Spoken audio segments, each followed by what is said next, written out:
سلطان نے بھی اپنے لشکر کو آگے بڑھنے کا حکم دیا۔ پھر دیکھتے ہی دیکھتے جوسلین قہر بھرے طوفانوں کی طرح مسلمانوں کے لشکر پر حملہ آور ہوا۔ تھوڑی دیر تک سلطان نور الدین اور شیرکوہ اپنے سالاروں کے ساتھ دشمن کے حملوں کو روکتے رہے۔ پھر دیکھتے ہی دیکھتے شیرکوہ نے اپنے حصے کے لشکر کو لے کر پیچھے ہٹنا شروع کر دیا۔ اس سے صلیبیوں کے حوصلے اور بڑھے اور انہوں نے پہلے کی نسبت زیادہ تیز حملے شروع کر دیے۔ اس طرح دشمن کے لشکر کا ایک حصہ خوب آگے بڑھ گیا تھا۔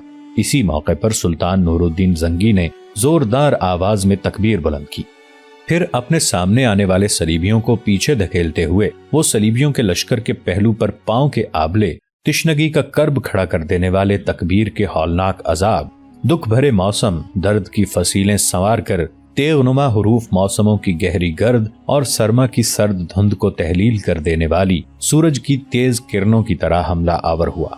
دشمن کے ایک پہلو کی طرف سے سلطان نور الدین نے ان کے اندر گھستے ہوئے ان میں کرب بھری داستانیں، خاموشی کے ساغر میں قضا کے ارتعاش کے قصے اور اپنے کمالات فکر و فن سے درد کا درما اور دل کا قرار چھینتے ہوئے پرآشوب فضاؤں کی رودادیں رقم کرنا شروع کر دیں۔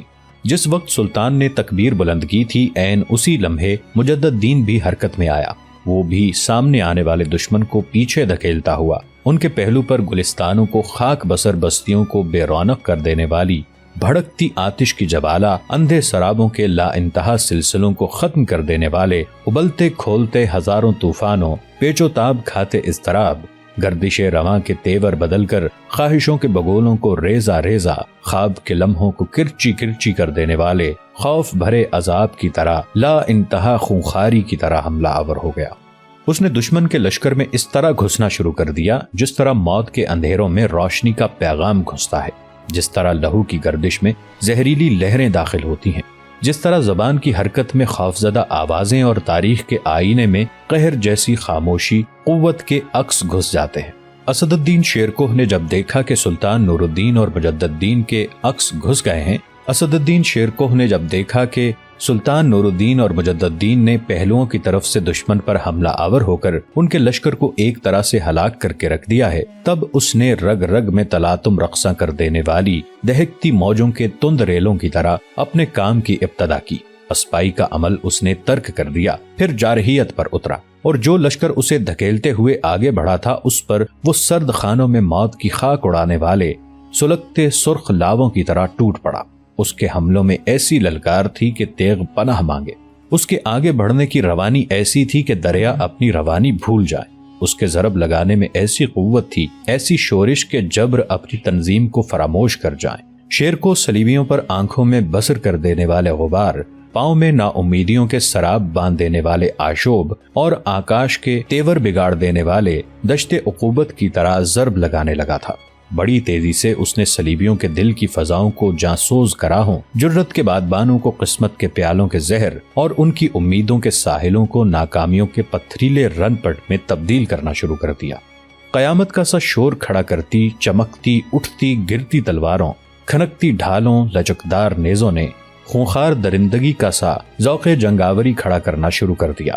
جوسلین یہ امید لگائے بیٹھا تھا کہ جس طرح اس نے پہلے سلطان کو پیچھے ہٹنے پر مجبور کر دیا تھا، اس بار بھی وہ مسلمانوں کو پسپا اور ہزیمت اٹھانے پر مجبور کر دے گا، اس لیے کہ اس بار لشکر کی تعداد اس کے ساتھ بہت زیادہ تھی، اور پھر اس کے لشکریوں کے حوصلے اس بنا پر بھی بڑھے ہوئے تھے کہ ایک بار وہ سلطان نور الدین زنگی کو پیچھے ہٹنے پر مجبور کر کے بہت بڑا مارکا سر کر چکے ہیں۔ لیکن اب معاملہ کچھ مختلف دکھائی دے رہا تھا۔ سامنے کی طرف سے اسد الدین شیرکوہ، ایک پہلو سے سلطان نور الدین زنگی اور دوسرے پہلو سے مجدد الدین ان پر اس طرح حملہ آور ہو رہے تھے جیسے جنگل کو بے برگ کر دینے والے آتشی اولوں اور انگاروں نے اپنا رنگ دکھانا شروع کر دیا ہو۔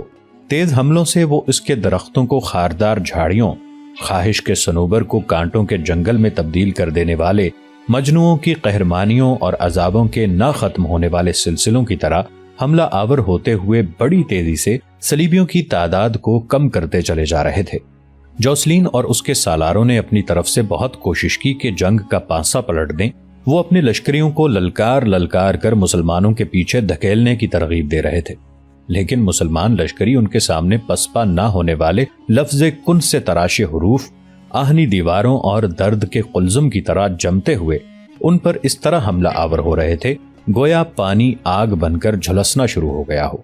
پھر دیکھتے ہی دیکھتے جوسلین اور اس کے لشکریوں کی حالت محرومیوں کی داستانوں، قہر کی سی خاموش ظلمت، زخموں کے پیوند سے کہیں بدتر عذاب، رتوں کے سرد لمحوں، وحشت بھری تنہائیوں اور پرانی صداؤں کے کھنڈرات سے بھی بری، اور فضاؤں کے مضطرب و حیران تشنہ مسافروں، اداس پتوں کی زمرد راتوں اور پت جھڑ سے مارے پیڑوں سے بھی زیادہ ہولناک ہونا شروع ہو گئی تھی۔ سلطان نور الدین زنگی اور مجدد الدین چونکہ جوسلین کے لشکر کے پہلوؤں پر حملہ آور ہوئے تھے، لہٰذا دونوں اپنے اپنے پہلو سے دشمن کو کاٹتے ہوئے دشمن کے لشکر کے وسطی حصے میں دونوں مل گئے تھے۔ سامنے سے شیرکوہ نے صلیبیوں پر اس قدر دباؤ ڈالا کہ وہ اپنے سامنے آنے والے صلیبیوں کو روندتا ہوا سلطان نور الدین اور مجدد الدین سے جا ملا تھا۔ اس طرح تینوں نے مل کر صلیبیوں کی شکست کو یقینی بنایا۔ چونکہ مسلمان اب صلیبیوں کے لشکر کے وسط تک پہنچ گئے تھے، لہٰذا جوسلین کو زندہ گرفتار کر لیا گیا۔ باقی صلیبی بدترین شکست اٹھا کر بھاگ گئے۔ سب سے پہلے زخمیوں کی دیکھ بھال کی گئی۔ اس کے بعد سلطان کے سامنے جوسلین کو پیش کیا گیا۔ اس وقت سلطان کے پہلو میں شیرکوہ، مجدد الدین اور دیگر سارے سالار کھڑے تھے۔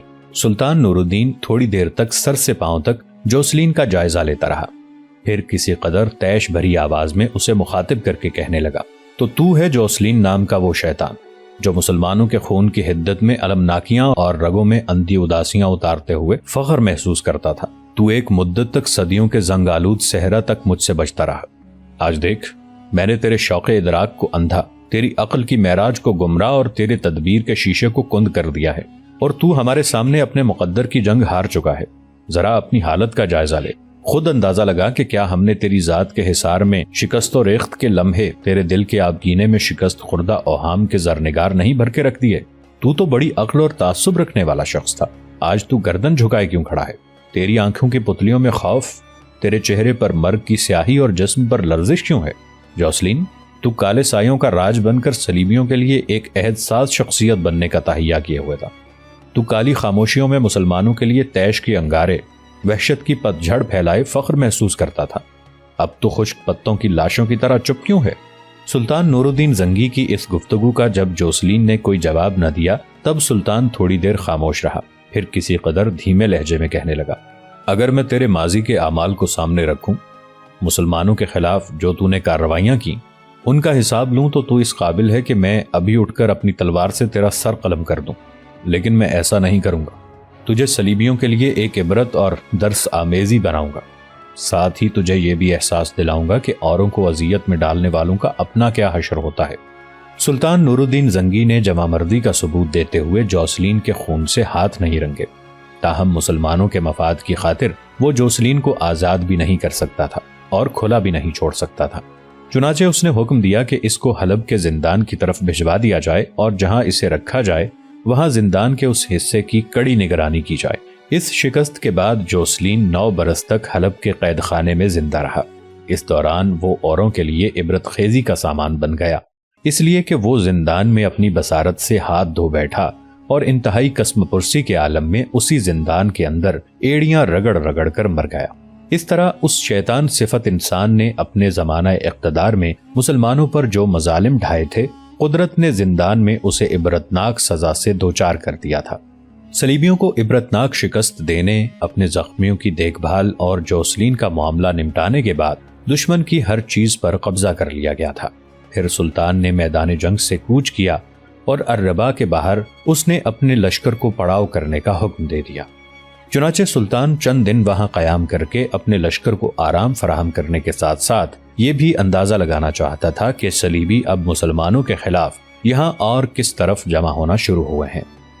کارلوس، ازبل، مرسینا، جمارا اور مشال سب نشست گاہ میں بیٹھے باہم گفتگو کر رہے تھے کہ نشست گاہ میں سمرون داخل ہوا۔ وہ بے حد خوش تھا، مسکراتے ہوئے آ رہا تھا۔ سب اس کی طرف ایک جستجو کے انداز میں دیکھنے لگے۔ جب وہ اپنے بھائی کارلوس کے قریب آ کر بیٹھ گیا تب کچھ دیر کے لیے کمرے میں خاموشی رہی۔ سب اس کی طرف دیکھ رہے تھے جبکہ اس کے لبوں پر ابھی بڑی خوشکن مسکراہٹ تھی۔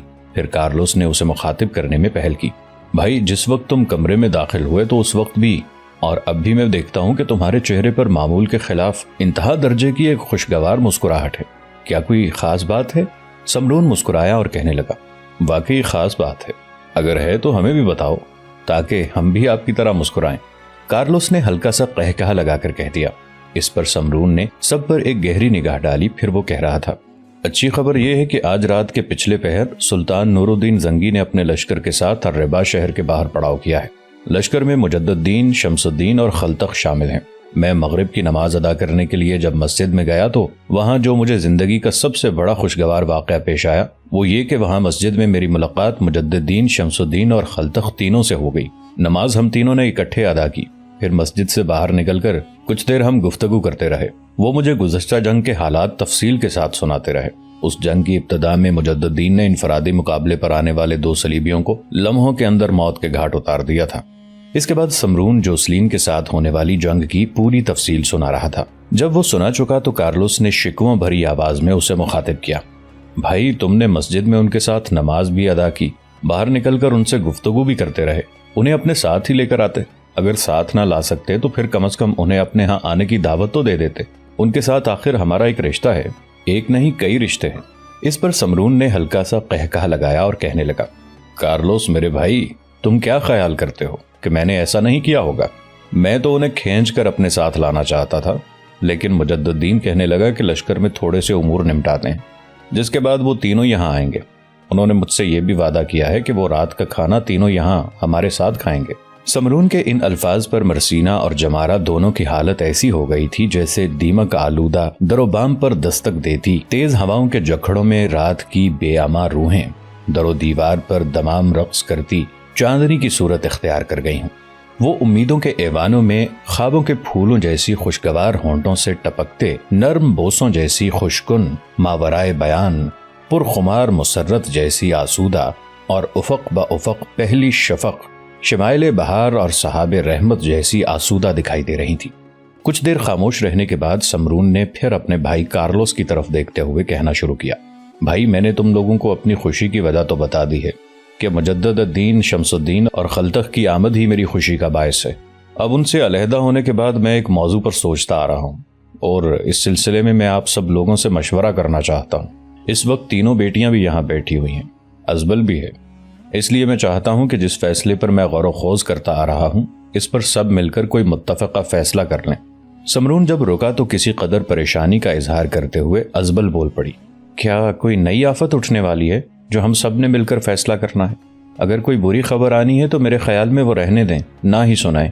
سمرون نے اپنی جگہ پر پہلو بدلا، پھر کہنے لگا، نہیں یہ کوئی بری خبر نہیں، میرے نقطہ نظر سے ایک اچھا ہی فیصلہ ہوگا، بشرطے کہ ہم سب اس پر متفق ہو جائیں۔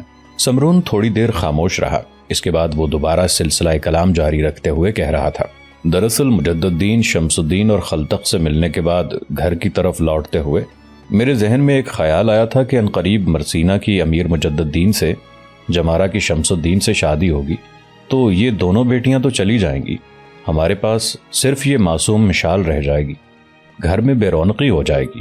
میں نے راستے میں سوچا کہ کیوں نہ ان دونوں بیٹیوں کی شادی سے پہلے ہم لوگ الربا سے حلب منتقل ہو جائیں۔ میں یہاں اناج کی خرید و فروخت کا کام کرتا ہوں اور یہ کام میں حلب میں بھی کر سکتا ہوں۔ کارلوس میرے بھائی، یہاں میں نے اب تک تمہیں کوئی کام نہیں کرنے دیا، اس لیے کہ زخمی ہونے کے باعث تمہاری صحت ٹھیک نہیں تھی۔ وہاں دونوں بھائی مل کر کام کریں گے اور اس طرح ہماری آمدنی میں اضافہ بھی ہو سکے گا، اس طرح ہم وہاں یہاں کی طرح سب اکٹھے بھی رہ سکیں گے۔ چھوٹی ابھی معصوم ہے، ان دونوں بیٹیوں کی رخصتی کے بعد یہی ہمارے پاس رہ جائے گی، اور مناسب وقت پر حلب شہر اس لیے بھی کوئی مناسب رشتہ تلاش کر کے اسے ودا کر دیں گے۔ میرے خیال میں یہ کوئی برا مشورہ نہیں ہے۔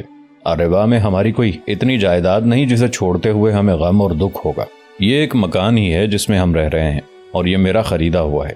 میرے پاس اس قدر نقدی ہے کہ اس مکان کو فروخت کرنے سے پہلے وہاں اپنی رہائش کے لیے ایک مکان خرید سکوں۔ میں چاہتا ہوں کہ مرسینہ اور جمارہ کی شادی ہم حلب میں رہتے ہوئے ہی کریں۔ اب آپ بولیں، آپ کا اس سلسلے میں کیا خیال ہے؟ سمرون جب خاموش ہوا تو کارلوس اپنے جذبات کا اظہار کرتے ہوئے کہہ رہا تھا، میرے بھائی مجھے تو اس سلسلے میں کوئی اعتراض نہیں، بلکہ میں تو خوش ہوں گا کہ مجھے اپنی بیٹیوں کے قریب رہنے کا موقع مل جائے گا، لیکن فیصلہ ہم دونوں نے تو مل کر نہیں کرنا۔ اس سلسلے میں سب سے زیادہ ہماری بہن ازبل کی اہمیت ہے۔ اس کے بعد تینوں بچیوں سے بھی پوچھا جائے گا کہ انہیں یہاں سے حلب منتقل ہوتے ہوئے کوئی اعتراض تو نہیں ہے۔ کارلوس کے خاموش ہوتے ہی ازبل بول پڑی، جہاں تک میرا تعلق ہے مجھے تو کوئی اعتراض نہیں، بلکہ میں تو بے حد خوش ہوں کہ یہاں سے نکل کر حلب جائیں، اس لیے کہ اس شہر میں ہمہ وقت صلیبیوں کے حملے کا خطرہ رہتا ہے۔